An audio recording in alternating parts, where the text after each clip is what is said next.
croeso ato ni. Smaid, Blwyddyn newydd dda, ie. Diolch yn fawr. Ges ti dolyg neis? O, mi all, to. Na ni to.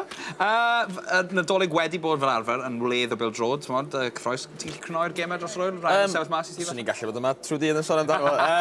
O ran yr uwch gyngrair, stori fawr Arsenal nôl yn y ras. Yn yr bencampwriaeth wedyn, di Caerdydd na Abertawe wedi cael yr dolyg gora, ond mae'r ddau dîm yna dal fod yn y ras yn fanna hefyd. A wedyn, newidiadau mawr oddi ar y cae yn Man City ac yn Bolton, wrth gwrs. Na ni te, edrych nôl ar y gemau ddoi, dyma beth ddigwyddodd yn nghwpan yr FA ddoi.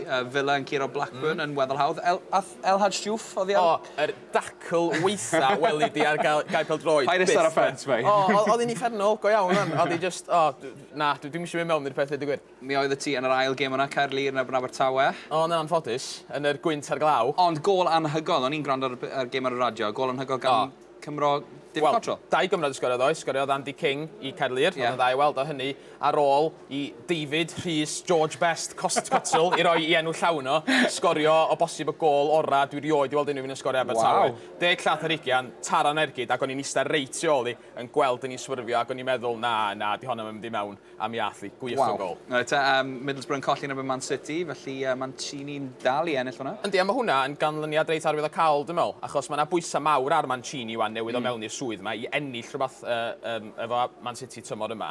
Ac mae o'n bach arbenigwr yn y cystadlaethau cwpan. Mae di ennill y Copa Italia ar 10 achlysur gwahanol fel chwaraewr a fel rheolwr. Felly, bosib bod o werth cadw llygad ar Man City yn y gystadleuaeth yna. Ac wrth gwrs, gan wsos, maen nhw'n chwarae Man U yn rownd gynderfynol Cwpan Carling hefyd. Gem agos i Preston fyna, yn efo'n Colchester, ar saith gol i ddim. Mae yna sôn, o'n i'n gwrando radio ar y ffordd adra Gaerlir ddoe, ond yna sôn na mond 8 ergyd ar y target gath Preston trwy'r gem. Felly pa mae'r anlwcus yna, ond oedd Colchester wedi sgorio 7 ddechrau tymor i hunan yn erbyn Norwich, felly bach o'i ffisig i hunan iddyn nhw fyna i weld sut maen nhw'n teimlo. Tymor Lerpwl dal i fod yn gret fan hyn yn erbyn Reading, ond Cymro arall yn sgorio i Reading. Yn union, i'n sôn am Cotzel di sgorio 10 llath ar 20, Simon Church yn sgorio tua troedfedd, ond mae'n gret i weld o. Yn union, yn y lle iawn ar amser iawn, gret i weld o'n sgorio. Fel cynogwr Lerpwl, swn i chdi yn poeni'n ormodol am hynna. Mae yna ddigon o beth eraill yn mynd y rong i Lerpwl tymor yma i boeni amdano fo heblaw am cwpan yr FA. Pwy yw'r wneud Lerpwl, ella ennill yr ail chwarae wan, ac fatha Man City mae'r gwpan y beth mawr i Lerpwl, chance yn ennill rhywbeth. A Spurs yn curo Peterborough fyna.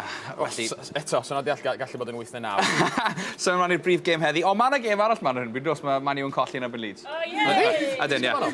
Jermaine Beckford. Felly, ie, dyma'r gêm ar, wel, sy'n mlaen heddi 3 o'r gloch yn Stamford Bridge. Chelsea yn mynd i golli, wedi colli chwaraewyr?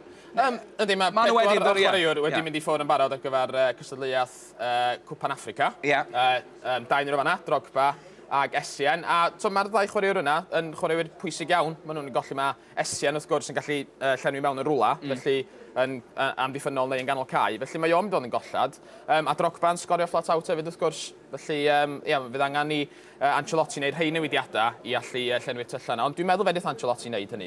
Digon o ddyfnder yna. Wel, a mae gen fo yr naws tactegol yma fel ni'n sôn o blaen, o allu cymryd chwaraewyr profiadol a'i moldio nhw mewn i chwarae yn y ffordd arbennig i hun. Ella rhywbeth di Benitez yn Lerpwl yn methu wneud, ti'n Sgôr, fan hyn yn gloi, please. Wel, di Chelsea heb golli adra mewn dros flwyddyn, felly dwi'n gweld Watford rian efo lot o jans. Ella, yn y cwpan FA, mae ti'n gweld pethau'r hyfad fatha'r tîm bach yn sgorio gynta. Felly, eith Watford ar y blaen, wedyn eith Chelsea ennill 4-1 Rai, cwbl o straeon sy'n y papurau, heddi Maxi Rodriguez a Van Nistelrooy falle mynd i Lerpwl. Os ti'n coelio'r papura, mae pawb yn mynd i bob man, dydi. Ond, o beth dwi'n ddallt, mae yna lot o dima yn Ewrop ac yn America isio Maxi Rodriguez hefyd. Felly, ella bod yna fwy o jans wneud Van Nistelrooy ddod i Lerpwl a maen nhw angen rhywbeth. Wel, ydyn nhw angen Emil Heskey, achos maen nhw'n sôn o Villa Lerpwl, dyn nhw'n angen Heskey. Wel, so mae'n cynnig rhywbeth gwahanol. Maen nhw'n chwarae 4-5-1 fel arfer. Da'n chwarae 4-4-2 ddoe, nath o'n rili gweithio. Ond 4-5-1, ac wel, fysa cael rhywun mawr sy'n gallu dal y bel i fyny yn y blaen yn help, yn wedi rhywun fel Torres. Fysa cael 11 chwaraewr arall. Wel, yn union, be maen nhw'n sôn am Torres ydy bod o ffrind ar ben ei hun, a felly bod na ddim digon o fatha gysylltu rhwng fo'r canol caes a ella sa Hesgyn gallu helpu fyny. Oce, dyna ni te, felly... Dwi'n mynd i weld o'n mynd, chwaith. Blwyddyn newydd dda, diolch yn fawr iawn i ti, Meilir Ebrys.